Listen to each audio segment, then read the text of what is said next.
Hello, viewers. A very happy International Women's Day to you. We are back with our monthly webinar series, which is a part of the Investor Education and Awareness Initiative of Aditya Birla Sun Life Mutual Fund in association with Outlook Money. So this time the discussion is on women in finances, this being the International Women's Day.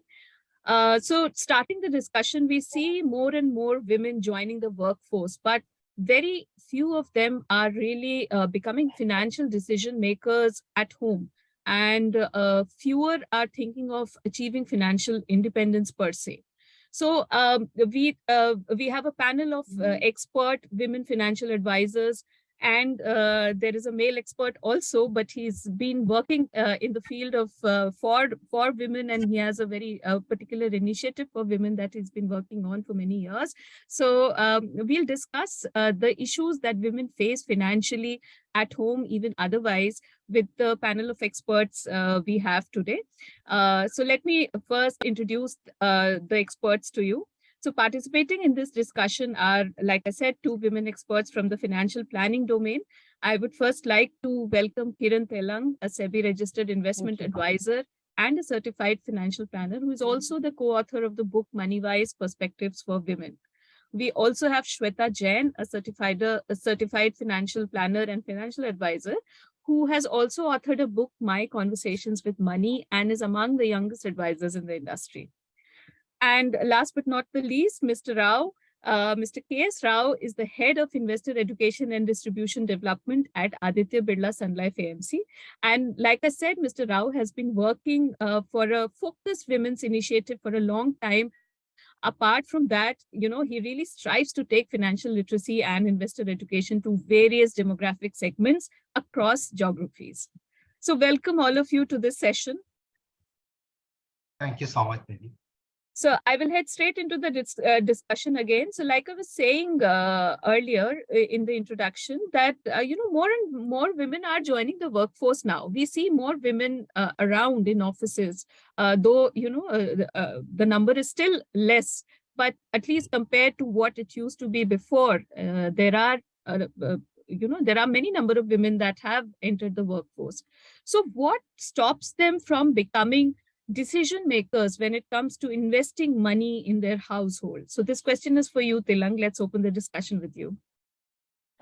Thanks, Nidhi. You pointed out a very crucial situation. In fact, I would say that post 2020, some research has shown that the number of women in the workforce itself has actually fallen. So it is a very difficult situation. I think the reason why women don't actually take, the investment part seriously, or why they're not making decisions on their own money, there are several factors. So some could be the way society perceives women in terms of building stereotypes around them. And some could be factors which women themselves have, subconsciously or consciously kind of imbibed over their growing years. So society has a view generally that women should not be involved in money decisions. In fact, in a lot of Indian families, discussion on money is taboo, except certain communities where, you can discuss money issues on the dining table. That doesn't happen with many families. So even if the woman is working, the decision on the money earned by the women also is taken by the men in the family. It would typically be the father or the husband. Right. Because of this kind of stereotyping, or what the women have seen growing up, they also develop this fear that, maybe I really don't understand what money is all about. Maybe I'm not capable enough of handling.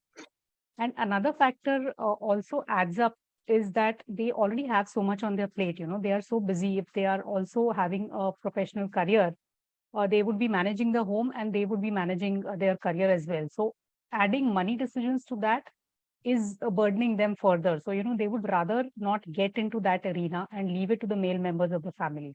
So I think all these factors together, kind of hold women back from what they are really capable of doing and what they can do really, really well. So we see this when actually women face predicaments where they have to come ahead, when the men of the family are not around either. It could be a divorcee, it could be a widow, or it could be where the men in the family are abroad or traveling for work. So that is when the mantle of managing money falls on women, and that is the time when they shine. They actually are able to very capably handle all those decisions and do the necessary things that are required for the money management. Right. You rightly mentioned, Kiran, that, women, the way they manage, because even earlier, even if we don't go into situations where there's a divorce or a widowhood or situations like that, we've all seen our mothers and, grandmothers kind of uh, budgeting in different ways, maybe not with money, but with the way they use things and all of that. So, of course, managing money is one of the most important parts that women should enter formally and not just as a budgeting exercise, like you said. The other thing that all of us would feel is that they need to be financially independent. So I'll put this question to you, Shweta. Why should women, really take this financial independence, the concept of financial independence really seriously? I think we don't need to go much further to look at this than our own televisions, where we are seeing advertisements of life insurance, maybe where the man is trying to teach the woman how to drive, saying, "Agar kal tumko mujhe kuch ho gaya, to you will need to, go to the market to do your shopping," right? It's as simple as that, being independent in terms of driving, right? But who is going to drive the decisions when it comes to money? You're not teaching her that, right? So one of the reasons, and I think Kiran touched upon this briefly, one of the reasons that women should definitely look at being financially independent is the way our society has evolved, right? In the last 2-3 decades, where first, I think being single itself used to look down, it used to be looked down upon. Whether it's your serials or your Hindi movies, where you would see that single lady or that widowed lady or that divorcee lady in the house would usually be the bua, who would be ultimately the vamp there, right? So being single or divorced or a widow was looked down upon. They would not be entertained in, festivals in the family or auspicious occasions. They would not be allowed in. So all of that stigma has changed drastically in the last 2 decades. So how society has evolved, we need to evolve as well. So today, women are being single by choice. They're being single parents by choice. They no longer stay in unhappy marriages, which used to be earlier because divorce was such a taboo, especially for the woman.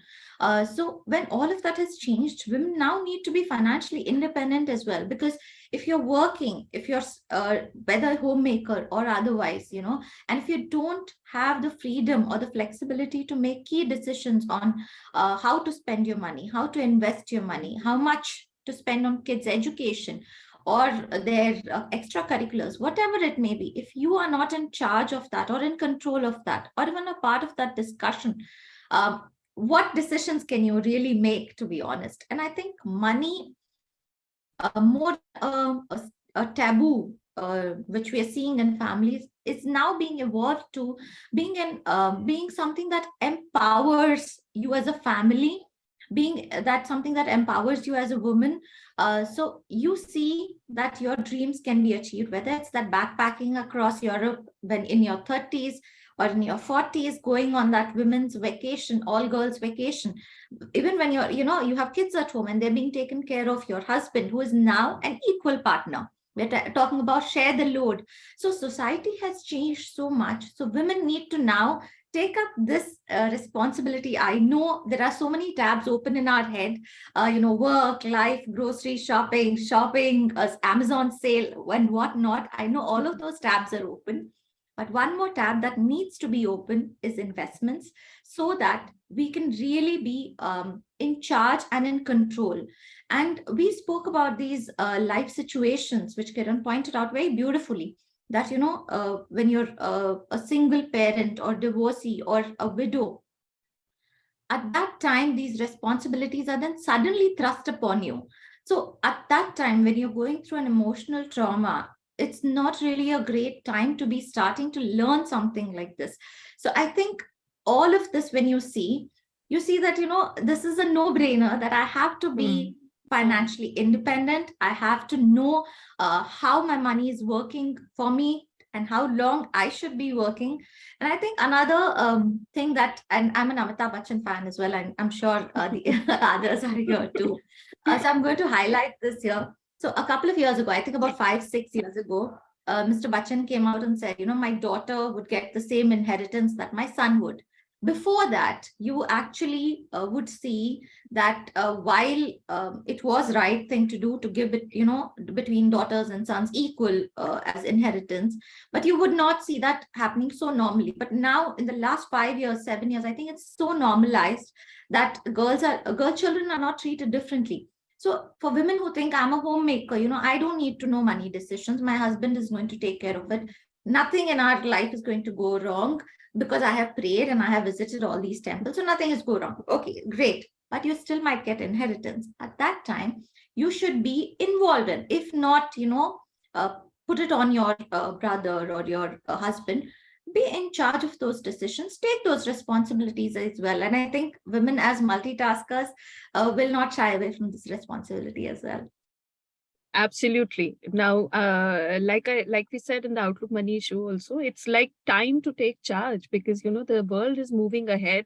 Like Shweta said, inheritance to women, equal inheritance to women has been normalized, and one of the biggest empowering factors is how to be financially independent and to be in your own.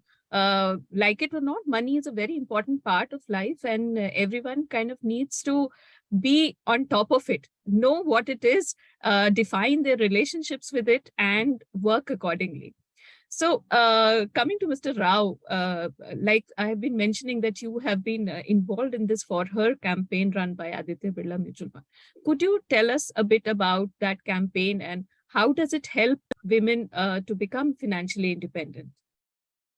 Thanks, Nidhi. Thanks for having me today. Happy Women's Day. International Women's Day. Indeed, as I said, I'm an odd man out today for it. But all said and done, I'm like a mother and spouse and sisters. That's the way, life revolves around everyone. And today, literally, I think my team, 70% of my team are constitutes of women members today. It's the other way around. That way, I think I have something to speak, and that's over last 18 months we have this initiative called For Her, exclusively educating and empowering women. And I can just give you some statistics why we intend to do this For Her initiative just before we launched. This initiative we have launched in association with the Women Collection based at Canada. And in India, we have many of our friends who are supporting us, including Kiran and Sweta. They are truly a brand ambassadors for us. And we were just discussing on some data points when in India, it's like, women constitutes right up to 48% of the population. And they are the significant drivers. They are the influencers. They are the stakeholders. And some data points says that S&P, 80% of women are financially not literate. Let me put it in that way. And in India, 18% of the GDP is contributed by women. And if we take other day, myself and Kiran, we were in one conference. Kiran was mentioning if I take the homemakers data in the GDP into the account, then it is not 18%. It could be much higher. And then what is that lacking them? Why they are not coming? As Shweta said earlier, it could be something is either they have a lot of things to do and they are not inclined to manage money, and somebody is managing. Why should I interfere? And that is the time we thought, why should not we engage them very differently, and why should not we have these family financial conversations and how we can reach out? And we found that Women Collection has done quite a good amount of work in 2 continents, and we thought initially we start with them and we can Indianize those content. Today, we created one of the best websites, and we have webinars, we have live events, we have community engagement, and we have a podcast. And all mission and vision is to engage every woman across, and we intend them to part of taking their financial decisions are their own. And today, when women are scripting their success stories on many fields, why should they neglect their managing the finances? And why should not they come? And I can, as I speak here, 3 of you have scripted your own stories, and likewise there are plenty of people who are doing it. And we thought, there is a power of purse, but we thought there is a power of persuasion, how they can manage their money better. And For Her is to keep their they take those financial decisions very independently. And today, as I speak to you, we touched out little over 1 million women on various formats, and we intend to go along. And we also intend to create lot of mutual fund distributors coming from the women, because women can influence women the most. And we are also at the same time, we intend to educate our men MFDs and advisors how they can approach the women. My other counterpart who comes from Canada, Ms. Tula, and she is an expertise on how we can approach women clients and how we can communicate, and why what is that, how we can build the business around that. And with this mission, and we are reaching out, and we have one campaign called Har Ghar SIP. Now we are thinking that that campaign, Har Ghar SIP for her. If you are, that's a her, that's a HER, and or I can look at it's like Ghar Ghar Mutual Fund and Har Ghar SIP. That is a HER. Her home need to have an SIP, and for me this HER is also an acronym as far as for her is concerned. That H is to making her head, keeping her head held high, and she can build that capability of managing the finance. And E is ever evolving markets. She need to be much more dynamic and contributing to learn, and at the same time, while learning, she will learn and she can start investing. And the R is to take a responsible role in managing the finances. And this is the whole constitute of for her. I think hopefully, thanks to Outlook for taking us, reaching to everywhere. And that way, Outlook Money can change the outlook of the women, how they can look at money. And even every homemaker can be part of the finance. As you said earlier, like, today, women takes a very big role. I think Shweta was talking about how the woman manages at kitchen, the kind of a recipe. Probably managing finance can be another recipe for them. This will not only give the success of the recipe for on the dining table, but the success of recipe for the lifetime to their next generations. And this is the whole intention of mine. Right. So I think all of us are on the same page in terms of, spreading financial awareness and making women more aware about their finances, about their own individualities. So Kiran, you and Shweta both have talked about how women constantly have to multitask. They have to, strike this fine balance between their own careers, the family's needs, and so many other things that they have constantly on their minds. So coming back to this financial independence concept, how do they, walk the tightrope? What are some of the tips that you would give them that would help them walk the tightrope between the needs that they take care of constantly and their own independence? Yeah, so I have a few ideas which women can use, to start off, whether they're a homemaker or whether they have a career outside the home. It could start with a simple understanding that you need to invest your own money. So if you're earning your own money, you need to invest it in your own name. We see usually in a lot of families, one income is invested and other income is spent. So Right. that should not be the division. Ideally, the division should be equal, as in each one contributes on a pro rata basis, depending on what their income is, to the household expenses, to the long-term goals. And the investments also need to happen in their own name. So this is a simple understanding that you need to start with. You can sit down with your spouse, or you can sit down with your father if you're single, or whoever is managing your money so far. Try and learn things, why things are being done, how they are being done. You have so much information available. In fact, Aditya Birla Sun Life Mutual Fund is having this website for her, where you can read about, several constituents of what goes into money management. You can listen to the webinars. Start understanding what money can do for you and how you can manage it. You can have a financial date with your spouse, sit down one day, figure out what your family needs. So that's a nice one. Watching a movie, you can actually discuss money on that particular day. So you've carved out, some time from your busy schedule to discuss what is an extremely important part of the entire family requirement. So that could be a point where you come to decisions on, several important aspects of how the family money is going to be spent and how you're going to move towards your goals. That could be one thing. Other idea could be to probably, for homemakers who are not earning their own money, try and look at the income tax returns that are being filed, So that could be the starting point for you to understand where is the income coming, where is it going. So that could be the starting point, and then you can dig deeper as in, what's happening in the bank account. So maybe managing that cash flow for the household could be a big source of, in fact, generating more surplus for the family. Because if one person is looking very keenly at the cash flow, what is coming in and what is going out, you will be able to cut down the unnecessary and the frivolous expenses and put that to better use in terms of investments. So in that manner, you're contributing hugely, because the person who's working would probably not have that much time to, go through all these details and the nitty-gritty. So this is the way you can get more involved in the finances. And if need be, whenever you want to take charge, you will be in a position to take charge because you understand the whole thing better. You know why the decisions were made. So whenever there is a need, you will be able to take charge of the money. So these are the few ideas with which women could, start participating and utilizing their knowledge and their wisdom for managing money. Those were some very interesting tips that Kiran you put out, and I'm sure following even some of these can take women a long way out. So Shweta, coming to you, we have seen older women, of course, they've had their challenges, and we all know those to some extent, and we've been discussing all that. But coming to the younger generation, which is, say, more career oriented than earlier generations, maybe it's a second generation women coming out to work in a lot of families, or even first generation coming out to work. So but among these youngsters, what are the challenges that the younger generation faces, so to say? Because they may look at things a little differently than their earlier generations, where some of the things were kind of taken for granted, that okay, this is my role and all of that, even with working women. So what is that? What is the change that you see, and what are the challenges that this generation faces?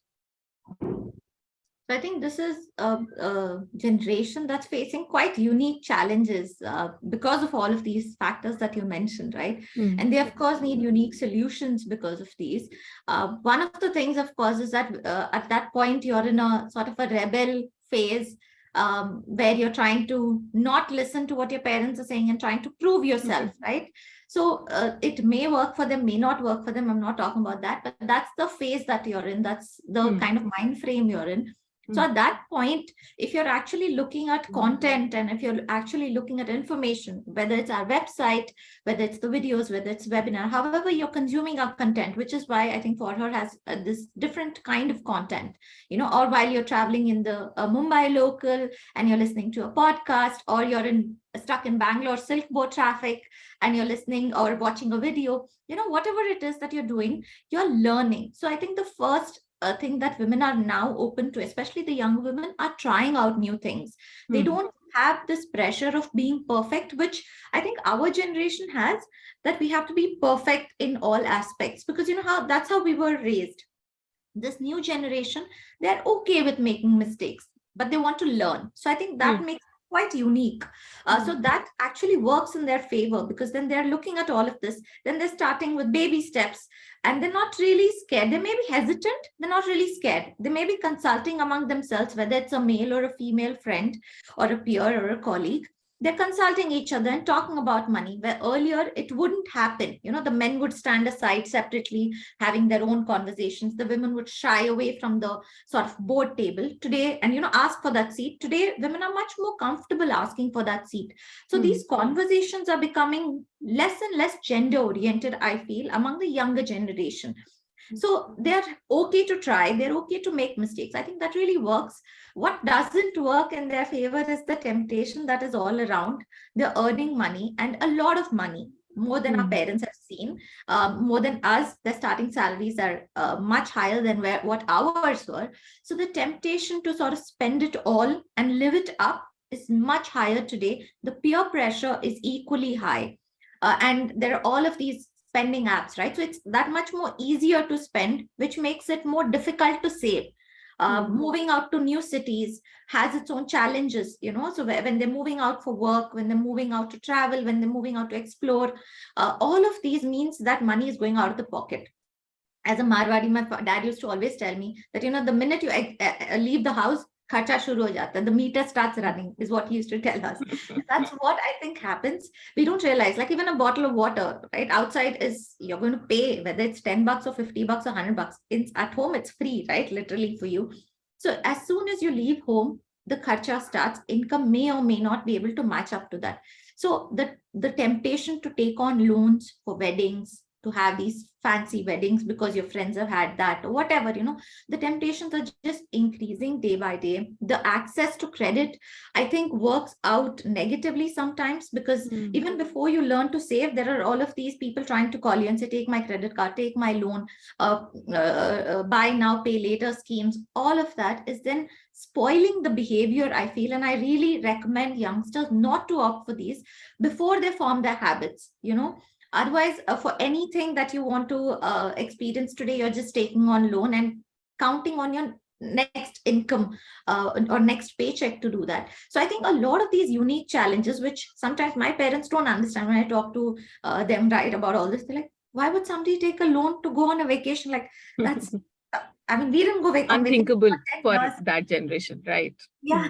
So they would be like, we didn't go on vacation for 10 years. Nothing happened, right? We're all right. Our job was to raise children well and send them to school, and all of that starts, right? So when that lecture sort of starts, we switch off. So I think the younger generation also faces that. Our generation is sort of mindful of that. And we try to coach them, I would say, in a slightly different manner by using some of these content and nudges and sensitizing people who talk to them that, their needs are different.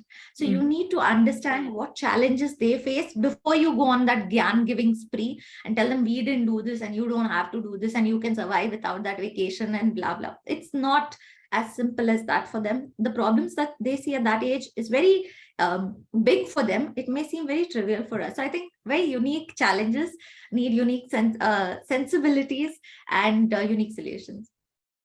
Right. So definitely the younger generation has unique challenges like Shweta has highlighted. And that is where I think our collective role increases in terms of imparting that basic education. Like, okay, you are going to have a holiday, not bad. Do it, but do it in a planned manner, save for it, things like that.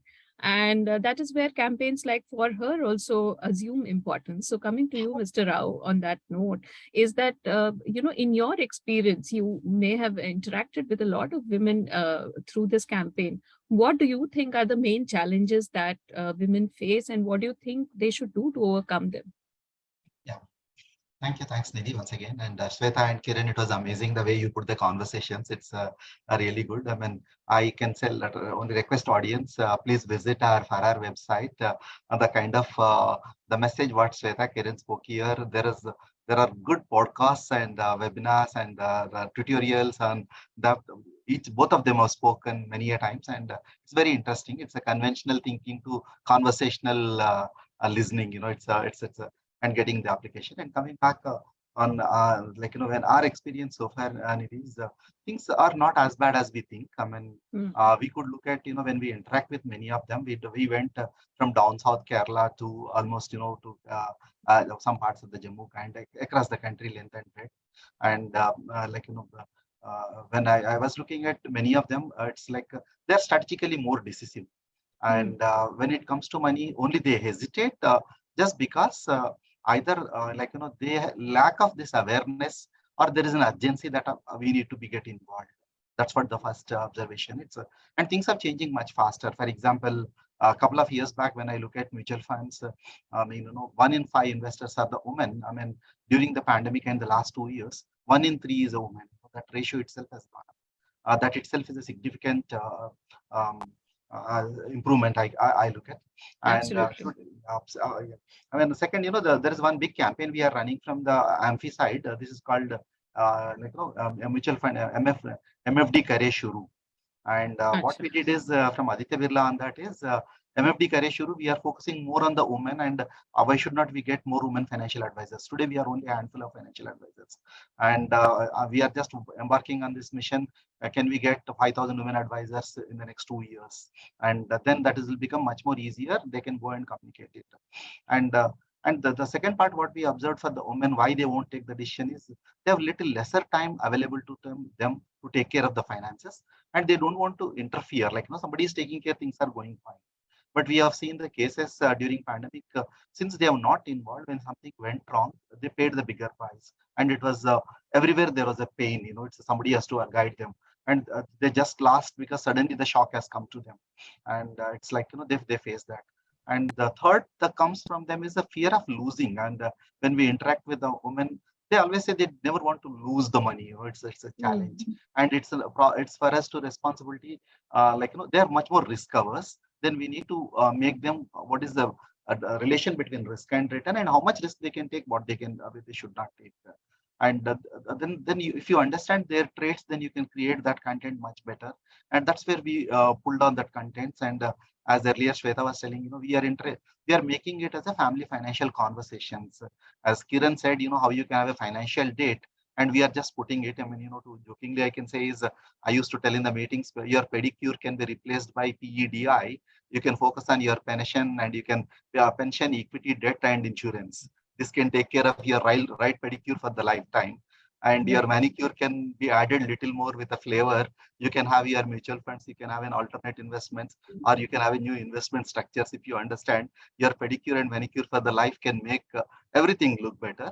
And it's like time, if they are not planning, as Sweta said earlier, you get more money and it will end up at a high expenses. And lesser you involve, then more family challenges will come. And lesser you compromise, you pay bigger price at a later part of the time. And there is a good lifestyle you want to have today, but tomorrow that lifestyle is not guaranteed. How you can have a moderate lifestyle, but prepare for the good lifestyle for tomorrow. And then we cannot say at one point of the time, where is the money, honey? Then you need to put how you can plan for it. And this is where we worked on various contents, and it's all to make women smart, savvy, and very involved, all these conversations. And whole intention is women is, I call it as a heart of home economy. And why should not she be the active participant in Indian economy? And the whole mission of her. Right. So smart and savvy women who should be part of the Indian economy and not just the home economy. Of course, that brings forth a lot of empowerment message in the conversation. And we've had a very interesting conversation today.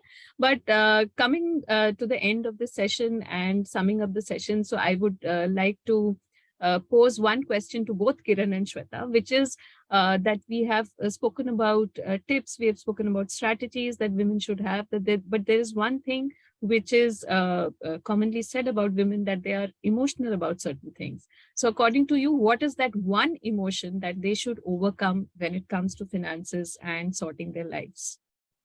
Kiran, we can start with you. Nidhi, I think I would say it would be the fear of actually taking the first step. So like if when we are learning swimming, or when we are learning cycling, or even when we learn to cook, when we make our roll up first chapati. So it's that fear that it will not turn out right. And yes, we fall, we make mistakes, we are scared. So that's all right. But unless you take that first step, you will not reach that level of perfection that you want to reach. So taking that first step, whether you're, having a home-based business, say if you're just taking tuitions, or if you're running a small business at home, if you're a home cook or a home chef, or if you're a professional, you're a doctor, just take that first step. You have so much available to you in mutual funds. You can start with a small amount of 500 rupees. So just put that investment in your name, understand how it goes. So because unless you actually, do that investment, you will not be able to figure out how comfortable you are with, or how the entire thing works. So you have several options. You have debt funds, you have equity funds, you have hybrid funds.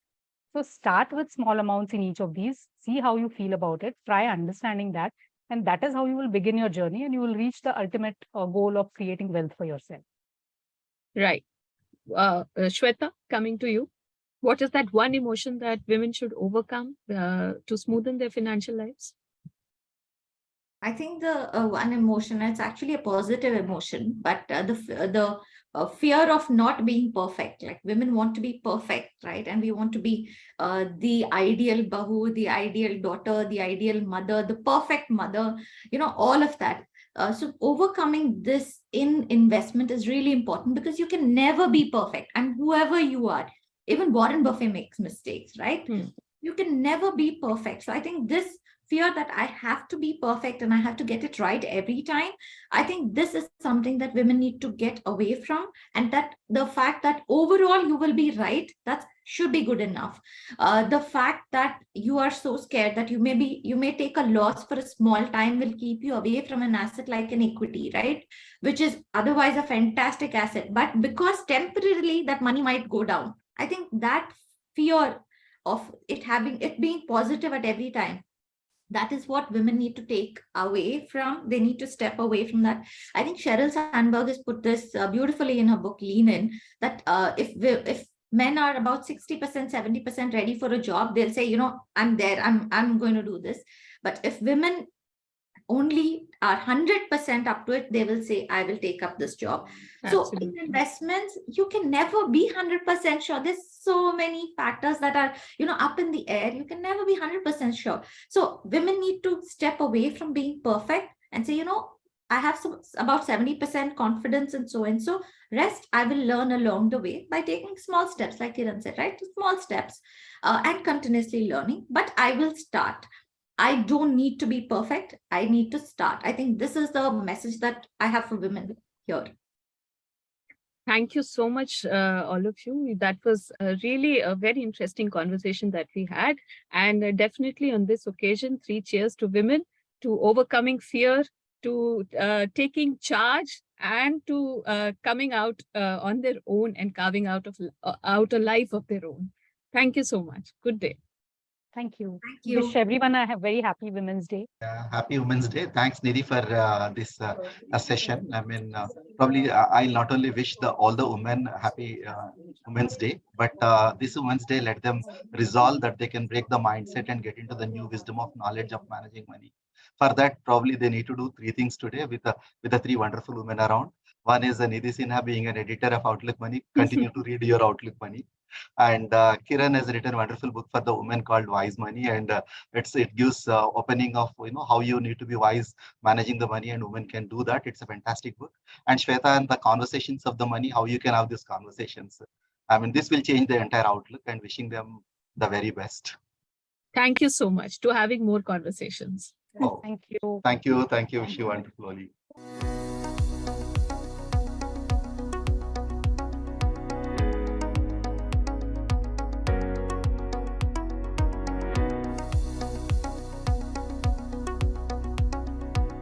Mutual fund investments are subject to market risks. Read all scheme-related documents carefully.